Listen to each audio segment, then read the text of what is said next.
Monsieur le Président de la CEDER, Monsieur Yoroba, votre calme, votre empathie, votre respect de vos aînés ne sont que la tradition de Manchala. La puissance d'une autorité qui s'est gouvernée sans crier. Le père Didi disait dans son orage, le père Didi disait à son fils, un chef ne crie pas. Monsieur le Président Yoroba, dit bi Dakar àndal mooy dit bi yor di koy lekk ndax day jafe ni lu ñëw aw xale koy fay. Ce n'est pas dans la vitesse ni dans la précipitation qu'on règle les urgences de cette coordination. Et vous le savez, Monsieur le Président, parce que vous avez toujours répondu à nos besoins. Monsieur le Président, waaye njiit bi man kenn mënta àndal mooy njiit bi yor di koy bëtt. Ndax njiit bi yor di koy bëtt boo di si ginnaaw mu ni danga may xool sama kër. Nga tolloo ak moom mu ni danga may gis bàkk. Nga jiitu ko mu ni danga yàkkamti ngir jëw. On ne peut pas aller avec une autorité qui a les caractères d'un lézard. Quand restant derrière lui, il dit qu'on veut qu'on tape les sacs. Se mettant à son niveau, il dit qu'on est son anti-égo. Le devançant, il dit qu'on veut le devancer pour jaser de lui. Vous n'avez pas ces caractères, Monsieur le Président, parce que vous ne les avez pas. Vous le ressemblez, Monsieur le Président Yoroba? Oui, vous le ressemblez.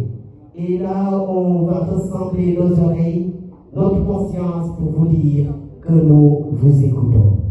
Monsieur le Président, à vous l'honneur. Permettez-moi de rendre grâce au Seigneur des mondes, maître des temps et des destinées, celui qui accorde au peuple la force de se relever, la lucidité de comprendre les défis et les époques et le courage d'y faire face. Chers invités, les 48 heures de la CEDER ne constituent pas un simple moment de réjouissance ou une parenthèse festive dans notre agenda. Elle incarne davantage un espace de réflexion stratégique, un laboratoire d'idées, un carrefour de conscience où se croisent les aspirations d'une jeunesse déterminée à inscrire Malem-Hodar dans les trajectoires du progrès, du savoir et de l'excellence.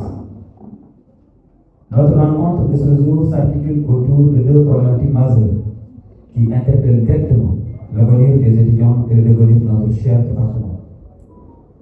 Le premier thème porte sur le système LMD, licence master doctorat.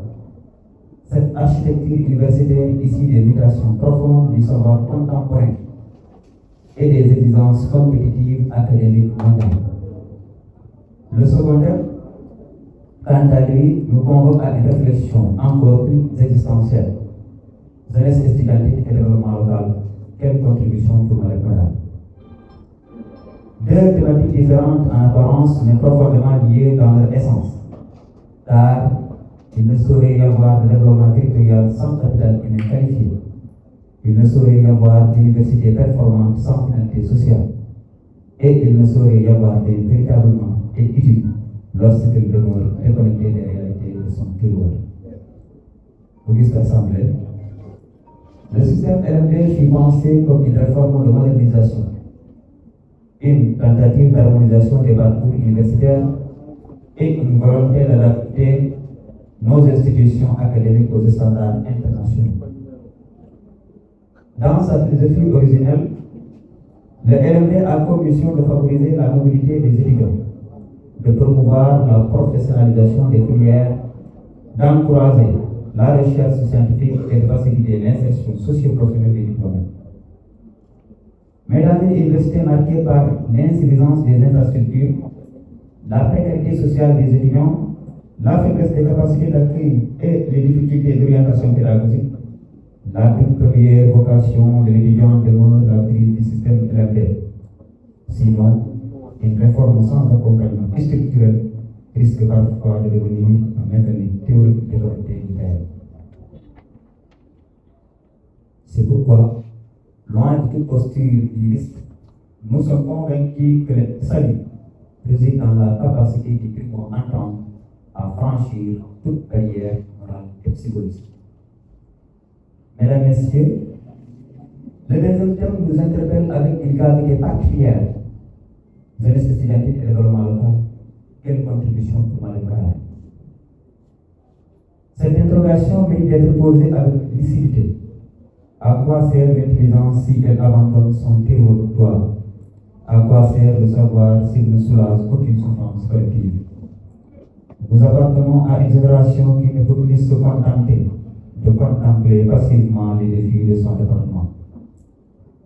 Malick Bara possède des ressources humaines remarquables, une jeunesse brillante, des potentialités agricoles importantes, une richesse culturelle indéniable et une capacité de résilience admirable. Mais le véritable problème ne se décrète pas, il se construit. Et cette construction existe une jeunesse consciente, organisée et engagée. Nous devons sortir d'une logique d'assistanat psychologique pour entrer dans une dynamique de participation active au développement local. Nos étudiants doivent investir les secteurs stratégiques, l'éducation, la santé communautaire, l'entrepreneuriat, l'agriculture moderne, le numérique et la gouvernance territoriale, et la recherche appliquée et l'innovation sociale. Le développement local n'est pas uniquement l'affaire des autorités administratives ou des élites territoriaux. Il est également une responsabilité générationnelle. Chaque étudiant originaire de Malick Bara porte en lui une dette morale envers son territoire, une dette non pas financière, mais civilisationnelle. Nous avons le devoir de transformer notre savoir en levier de progrès collectif. Honorables invités, l'histoire enseigne que les temps de transformation commencent toujours par une prise de conscience collective. Notre génération fait face à des défis immenses: chômage des diplômés, éducation technologique accélérée, crise des modèles éducatifs traditionnels, fragilité économique et territoriaux et bouleversements géopolitiques mondiaux. Mais malgré ces défis et bienvenus, nous refusons le pessimisme. Nous refusons la résignation intellectuelle. Nous refusons d'être une génération spectatrice. Nous voulons être une génération bâtisseuse, une génération qui pense, une génération qui agit, une génération qui transmet. C'est pourquoi la CEDEM continuera d'être un espace de mobilisation intellectuelle, de solidarité estudiantine et de développement et de défense des intérêts matériels et moraux des étudiants du département. Notre ambition dépasse les contingences immédiates. Nous voulons construire une élite consciente de ses responsabilités historiques, une élite capable de conjuguer excellence académique et engagement communautaire, une élite qui comprend que la véritable grandeur ne réside pas uniquement dans la réussite individuelle, mais dans la capacité à élever sa communauté de soi. Chers publics, les territoires qui avancent ne sont pas nécessairement ceux qui disposent des ressources les plus abondantes, mais ceux qui savent mobiliser intelligemment leur capital humain. Notre jeunesse constitue aujourd'hui ce capital stratégique. À nous de la réformer, à nous de l'encadrer, à nous de lui faire surtout confiance. Car derrière chaque étudiant se cache peut-être un futur président, un futur ministre, un député, un futur entrepreneur, directeur général, médecin, enseignant, chercheur ou bâtisseur de communauté. Et lorsqu'une jeunesse s'éveille à la conscience de sa mission historique, aucun destin collectif, c'est bien dit, aucun destin collectif n'est impossible. Chers auditoires, vous me permettrez ainsi à présent de trouver une transition pour adresser une mention toute particulière à l'endroit de M. Le Barry, M. Saint-Macaï, président du conseil départemental de Malick Bara. Monsieur le Président, votre présence parmi nous aujourd'hui dépasse le simple protocole institutionnel. Elle traduit un attachement profond à la jeunesse estudiantine et une compréhension éclairée des enjeux éducatifs de notre département. Votre soutien à la CEDEM, votre écoute attentive et votre implication dans la réussite de cette journée témoignent de leadership territorial fondé sur la responsabilité et la solidarité intergénérationnelle. Les peuples reconnaissants n'oublient jamais ceux qui investissent dans leur jeunesse. Et comme le disent certains penseurs, lorsqu'un responsable politique tend la main à l'école, il prépare silencieusement la stabilité de demain. Au nom de toute la coordination, nous exprimons notre profonde gratitude et notre haute considération. J'adresserai ici à présent des des remerciements particuliers à l'endroit de l'honorable député pour son immense contribution et sa bonne marche pour la bonne marche de la CEDEAO. Madame la représentante du député, adressez-moi, honorable député, tous mes remerciements pour sa disponibilité et son engagement envers la communauté. Mes sincères remerciements vont aussi à l'endroit des conférenciers pour la qualité de leur intervention, la profondeur de leur analyse et leur disponibilité à partager leur savoir avec la communauté estudiantine.